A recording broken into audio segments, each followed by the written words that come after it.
Here we go. It is Cooper Mays after an off week. He looks well rested. Cooper got to spend some time with his family as well, but you're ready to go. 8 straight weeks. It's a gauntlet to say the least, Coop. Yeah, no, I haven't heard it put like that, but you're right. 8 straight weeks. There we go. Let's go. Let's do it. Let's do it. And it's brought to you by City Heating and Air Conditioning. They bring you the Vol Report with Cooper Mays. Hit that like and subscribe button. We want to be a part of your Tennessee football coverage and SEC as well as we continue to expand at Off the Hook Sports. But we love talking to Cooper each and every week. So before we get to LSU, and I know you've seen them by now, before we get to some other topics, what was your favorite part about the off week? Really probably just being able to go home and like watch college football. That was like a big thing that I did like after a high school game. It was so nice because you have the whole weekend, and I don't really get to do that as much now. So like I get a big fuzzy white blanket at home, go lay on the couch, probably don't move for a couple hours. It's a good time for sure. That is a good time. So I assume you saw that Georgia Missouri game. Your thoughts on that because that almost upended all of college football. Yeah, that was almost bad for Georgia. Um, it was pretty interesting. I didn't expect it to go that way. I wasn't watching it at first, but then I tuned in. It seemed like they just added a extra left, like a extra heavy tight end, Hmm. usually at like outside of the left tackle, and they were kind of just running to that side, and I don't think they really had a counter for it. But you can't beat Georgia if you're kicking field goals, so that's probably the main thing I was thinking the whole time. But I don't know. They almost pulled off the upset. You mentioned they go big, but that's really not your offense. I mean, would you even be able to make a massive adjustment like that if you saw it, or is it just you are who you are? Um, I don't know. It really just depends on what your coaches think. I mean, Missouri probably felt that that was their best chance to win. I'm sure we've got other weapons that maybe Missouri doesn't have, so I don't know if it would be possible for us. But there's some weeks that you do some off stuff. I remember my freshman year, I played heavy tight end against Missouri, and we ran for like 300 yards on them or something. So they didn't really have any counter towards it. I don't know. I guess some weeks you find some certain weaknesses and you want to try some new stuff. And Missouri probably didn't have much to lose going up against Georgia at home, so why not do some crazy stuff? It is 2 weeks in a row that Georgia has looked beatable. That has to be something that registers in your mind, I would think. Yeah, I mean, I didn't watch last week's. I don't know. I mean, every week's a different ball game, so you can't really get caught up too much on different things. But I'm sure they'll be ready to play us. Yeah, I would think so. I would think so, and I think they'll get a lot better. And as far as one other thing I wanted to ask you that really had nothing to do with the LSU game coming up and with your off week, but please be sure and hit that like and subscribe button. The Tua Tagovailoa injury, I'm sure you probably heard about it over the weekend. It was really scary, and just how much more serious does football in general take head injuries? I think that was kind of an aberration. I don't think that was the norm, but that was pretty scary. What did you think of that? Yeah, definitely not a good scene. Not a really good look for football in general. Is probably what I would say. I'm sure there's a lot of parents that probably looked at that. They were on the verge of letting their kids play, and they're probably like, "Yeah, I don't know. It's looking a little bit shaky." I don't know. I mean, obviously, we like in the outside public don't know exactly what was going on, but it's definitely not a good look for the organizations that were a part of it and football in general. It's a scary sight to see whenever you see somebody get knocked out like cold like that. It's changed a lot in my lifetime. Like he would just be expected to go back out there on a Thursday night after he was actually injured on a Sunday. And he did go out there, and he should have never been out there on a Thursday night because he was banged up on the Sunday before. But how much has it changed just in your lifetime from high school to college as far as protecting people from themselves? Because I know you, Coop, you want to go out there and play. If you were to get dinged up, have a head injury, most players would. But ultimately, isn't it the university or the NFL franchise's responsibility to protect you from yourself? Definitely, I would. You got to put it on the medical professionals. I mean, anytime. I mean, especially when you look at. I mean, I guess the NFL is a little different ball game because they're grown men playing for their own money and everything. But especially when you look at like kids in college, it's the medical professionals, job to maybe even protect them from themselves at some point because, you know, a kid that's like 18 years old coming out of high school, all they know is playing hard and just play through whatever. They're if they're if they got the right makeup for football, they're probably going to want to play it like no matter what, as long as they're allowed to play. You know what I'm saying? So I mean, sometimes it's in the best interest for the player that somebody steps in and probably tells them that they need to probably stop because you've only got one body and it's a lot more fragile than people think, especially when it comes to your brain. Um, your health takes precedence over anything it should probably. When's the last time you got really dinged before we get to LSU? As far as my head, Yes. I honestly I talk to my friend. I have friends that have concussions that play college football and I don't really know. I've never personally thought I've had a concussion.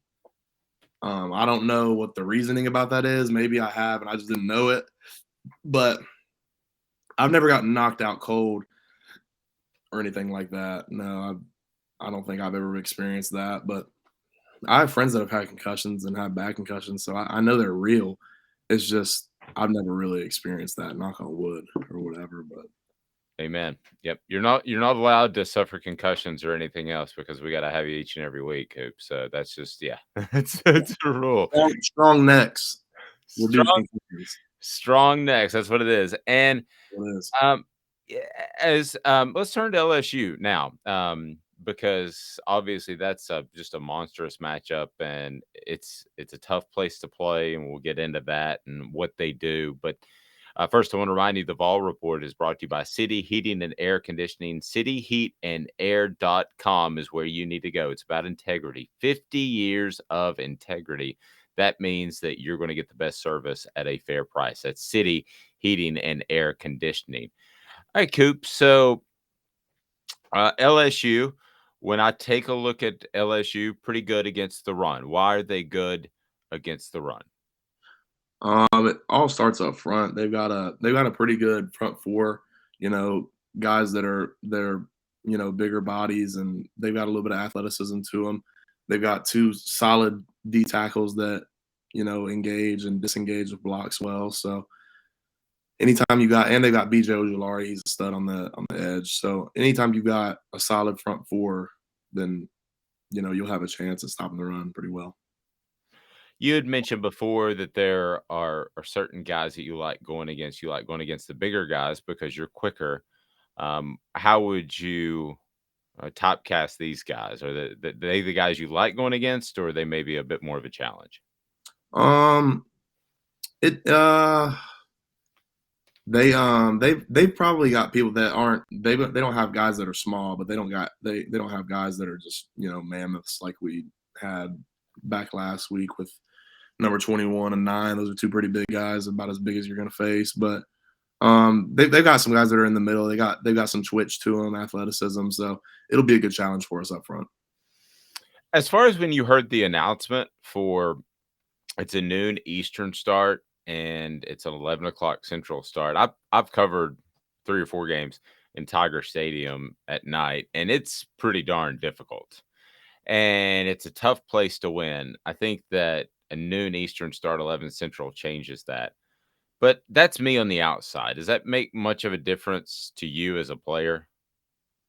Yeah, I personally don't enjoy away or home late games. I don't like playing late in the day because you kind of just got to sit there in the hotel and just like sit there and wait all day to play. All you do is just sit there and wait and eat. That's about the only two things you do. So you kind of build up a little bit of nerves and stuff. But when you wake up in the morning, you kind of got to get ready to go. You got a lot of stuff, and it kind of just I don't know. It happens faster, so you don't have time to get anxious about anything. So I like playing early in the day, especially on a away trip because you get to fly back early, get home, at a decent hour. Especially like this playing at noon. That's a pretty big schedule jump. What about your body clock? Because when I covered Tennessee football, it was always afternoon practices, but you guys practice in the morning, so your body clock, how much does that help you think? It's personally, I love it because on the weekends, you don't have to wake up nearly as early as you wake up during the week. So you get a lot more rest and you're rejuvenated a little bit. So a problem for us because we're used to practicing at, 8 o'clock in the morning, being up by 6:30, getting in the building by 7. So we're not going to be caught off guard by the early wake up time at all. You go into this game and you had a great road win against Pitt, but there might have been as many Tennessee fans as there were Pitt fans. Are you expecting more of a home field advantage for LSU? Are expecting a tougher environment than Pitt? Oh yeah, it'll be a tougher environment just because of the mass amounts of fans, and it's an SEC game, so and we're a pretty big time opponent right now as far as our ranking, I guess. So if you look at it like that, I guess it'll be a bigger environment, but hopefully, that it's 12 Eastern, so in their time zone it'll be 11, right? Am I correct there, right? So it'll be 11 a.m. there. I know LSU fans are probably crazy, but hopefully they aren't all drunk by 11 a.m. So we'll be hopefully it'll be a little bit dialed down just a little bit. Well, I spoke to an LSU beat writer, and he said that they won't care. They'll just get up and start drinking earlier. But Fair still, enough. a night game is not a night game is much tougher. There's no question about that. What was one thing that you, and it may just be rest, okay, but what was one thing you accomplished in the off week on a personal level that Cooper Mays looks back at and says, "Hey, I needed that. I got this done." Yeah, I would say needed rest because I wasn't probably feeling the greatest. I've been a little bit of a sore throat and cough. So anytime you get to slow down the hustle and bustle, get a little bit of rest, get to sleep, a little bit of hot apple cider, you know, you're living pretty good. Nice. Speaking of getting rest, and I'm not going to ask you to tell me whether any player is going to play or not. That comes from Josh Heupel, and I respect that. But I do want to ask you about Cedric Tillman, and he may or may not play. I don't know. You may or may not know. Doesn't matter. But you guys go out and have a fantastic day without him. So on the outside looking in, you could say he's almost a luxury, but I believe he's more than that. What does he bring to the receiver group that you don't have when he's not there? I mean, the simple answer is you don't have one of the best receivers in the country. I mean, Right. I don't know what any other type of adjective you can put on it, but let's just be honest. Cedric is a game changer in any way you shape it up and look at it. Anytime you got a guy that's about 6'4", 220 or whatever, how big he is, that can go up and run past DBs and high point it the way he does, you're obviously going to miss him. So I don't know exactly what word to put on it, but Cedric's one of the best receivers in the country, and you can't really replace him if that makes sense. But I mean, we've got a bunch of guys that we can lean on, a lot of guys that did a great job coming in and everything. But Cedric is as good and renowned as he is in the SEC and around the country for a reason. He's that good.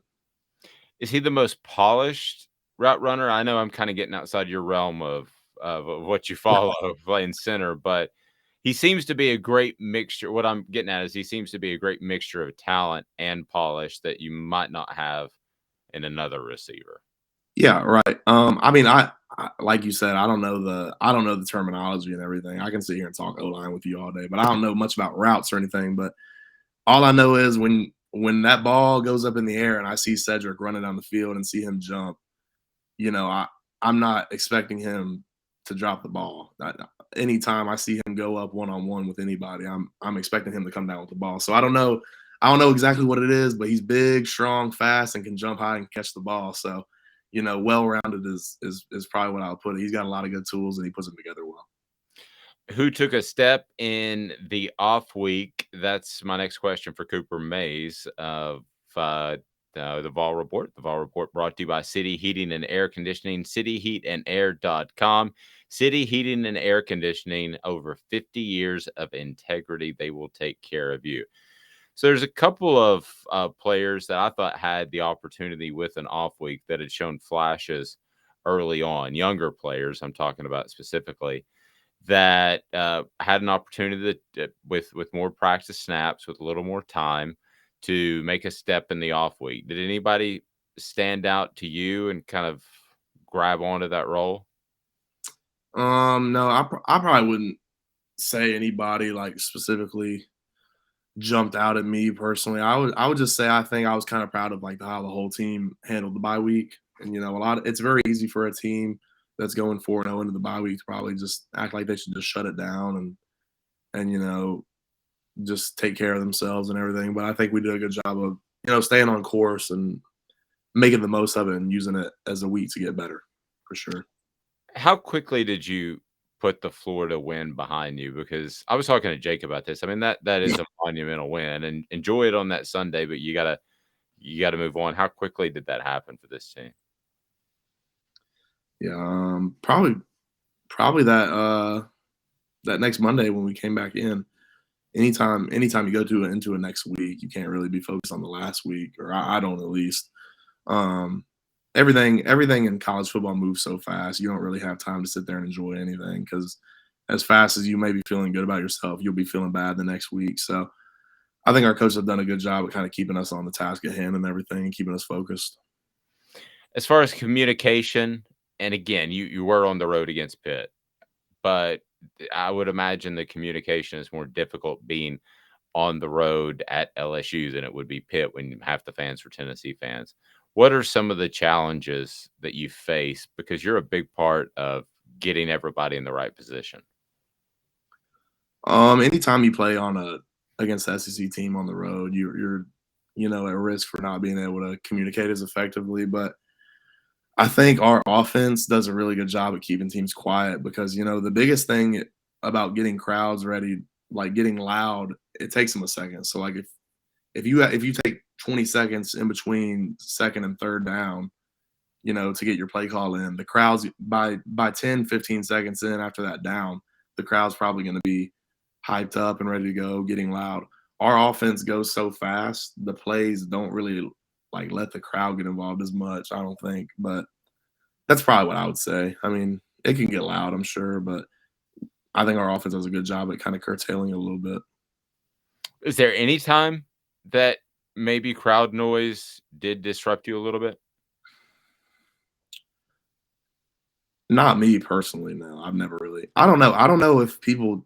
Everybody sits here and argues with me, even in the O line. Jerome will argue with me all the time about talking about how crowd affects him and stuff. And I was like, I don't think. I've never thought a crowd was really that loud. Just I don't know if I get like tunnel vision. I can't hardly. I don't hear the crowd personally when I'm on the field, but I don't. Everybody else seemed to think that the crowd is loud and that affects them, but I don't really hear it that often. So Even maybe in Neyland. So I'm not just talking about away stadiums. Even in Neyland, when it's really loud, I don't really hear the crowd. so maybe it but I guess so maybe it affects some players, but it doesn't affect your communication as a whole. Is that safe to say? I would say it probably affects communication as a whole. Probably flip from what you said. It doesn't affect me as a player, Okay. but like it affects like the whole. I guess yelling, the quarterback yelling plays. That could be one thing, but I don't really hear the crowd as much. No. All right, buddy. Best of luck to you if you have an opportunity, which I know your diet's probably strict because this is in season. But if you have an opportunity to take in some etouffee, I would highly recommend that because I tell you what, Cooper, I'm gonna go ahead and tell you, I've worked hard on losing weight, but if I ever covered LSU, I would gain it all back. Oh yeah, no. I went down to watch Cade in the Cotton Bowl when he was at Georgia, and I gained about 8 pounds. And what was it? I guess it was Baton Rouge, and then that's LSU. What's the other one? New Orleans. I don't You know. know what? Yeah, There we go. I gained like 8 pounds in a week, so I believe you. it's easy to do. Best to you, Coop. Best of luck against LSU. The Vol Report brought to you by City Heating and Air Conditioning. CityHeatandAir.com. Over 50 years of integrity in Knoxville. This has been a presentation of Off the Hook Sports.